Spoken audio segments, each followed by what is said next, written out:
bishop. Started. Okay, Horst 9 from Germany. Starts off with e4. Let's play the French defense. Haven't got one of those recently. See what we get.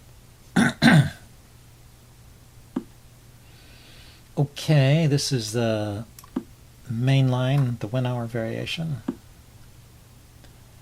And I push on with c5, undermining the center. And then you Check. Trade off this piece when prompted. And now there's different moves.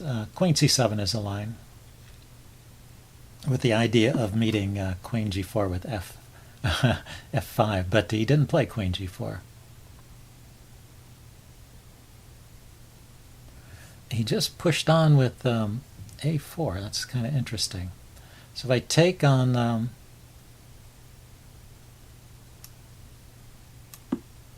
d4, how is he taking back with the pawn?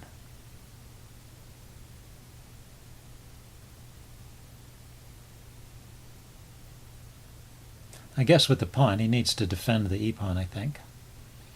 Bishop to f4 doesn't look like it's possible in this case. He takes with the knight. So he's sacking some pawns here. He defends with his pawn with the knight. Okay, I'll go ahead and take another pawn here, and then look to give the pawns back if needed. Bit of an unusual way to play this. He can play his bishop to a3 here and prevent me from castling, or make it difficult anyway. I don't know, bishop a3. I still have knight to e7. I'm not sure. I'm going to play knight to e7 and castle anyway.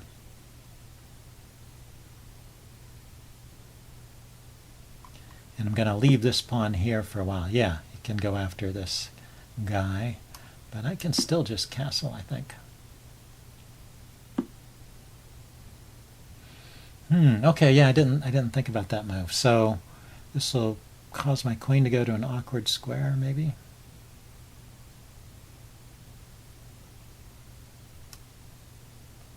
What if I go to d8 so that I'm not walking into another pin? And then I'll just try and chase this bishop away or force an exchange here. Well, okay, I can take the knight. He takes with the queen.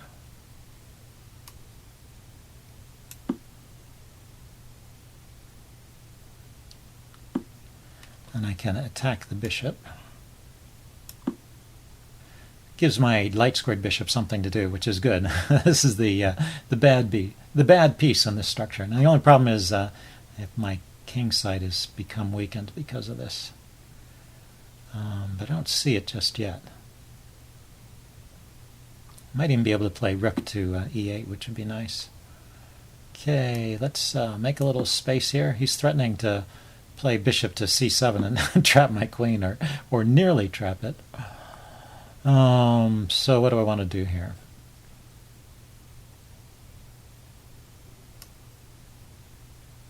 How about lifting the queen? So to get his pawn back, or am I still a pawn up? 1, 2, 3, 4, 5, 6, 7.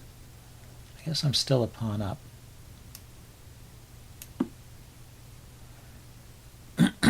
So now my knight is unpinned. Can go back to g6 or f5. He controls f5.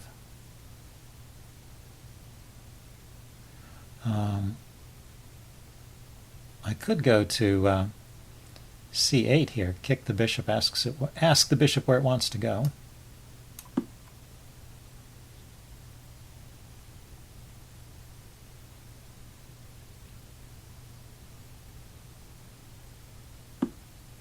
Doesn't want to go anywhere. Okay, I take. He takes, and I'll take here, and he's got this big isolated pawn. Big passed pawn, though. I think he has to take the knight. Oh, he takes with the queen. Really?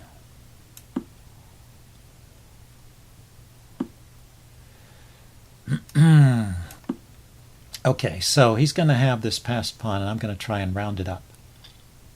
We'll see. I can double my rooks. rook here to here, and then the rook over. And if he pushes it forward, then I can bring the king in.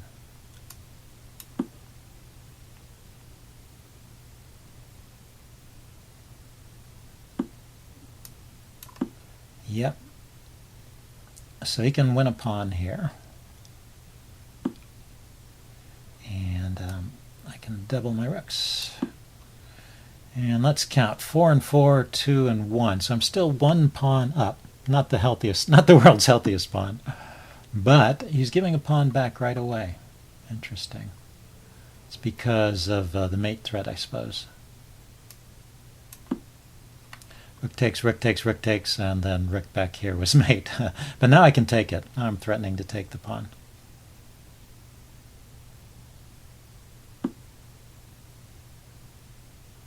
So he's going to trade.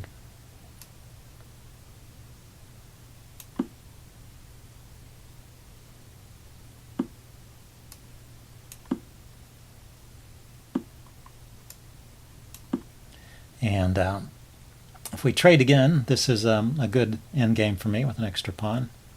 So he should probably move his rook. He can take the pawn, and then I can take his pawn. That's what I'm expecting. Rook takes a7, rook takes b5, and well, it's one of those theoretically drawn endgames because it's 4 pawns against 3, all on one side of the board. But I can play on.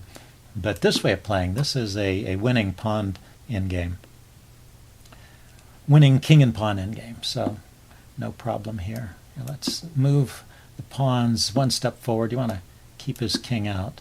Notice how I'm controlling all these squares to prevent his king from penetrating. So his king really can't do anything over here. And then eventually I'll make a passed pawn somewhere. Let's push on the outside and see what we get. Probably my passed pawn will be in the middle. Maybe that sometimes is a draw, so maybe I played that wrong.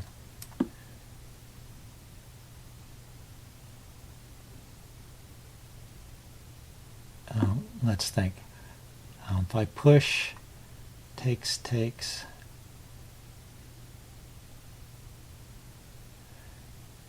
still this is what I should do.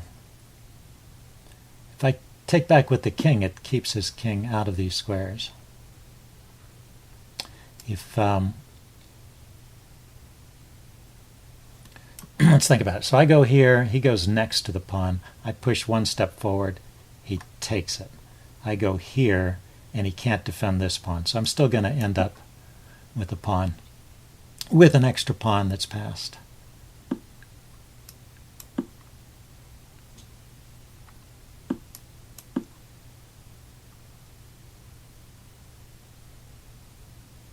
And I'm close to this pawn on the H file as well, so he can't run over here and try and win a pawn this way. I can always pass this. My pawn is quicker to queen than what he's doing. Yeah, if he takes one more step forward, then he can't stop this. Yeah, so this is a race that I win because it takes him a move to win the pawn and then another move to get out of the way.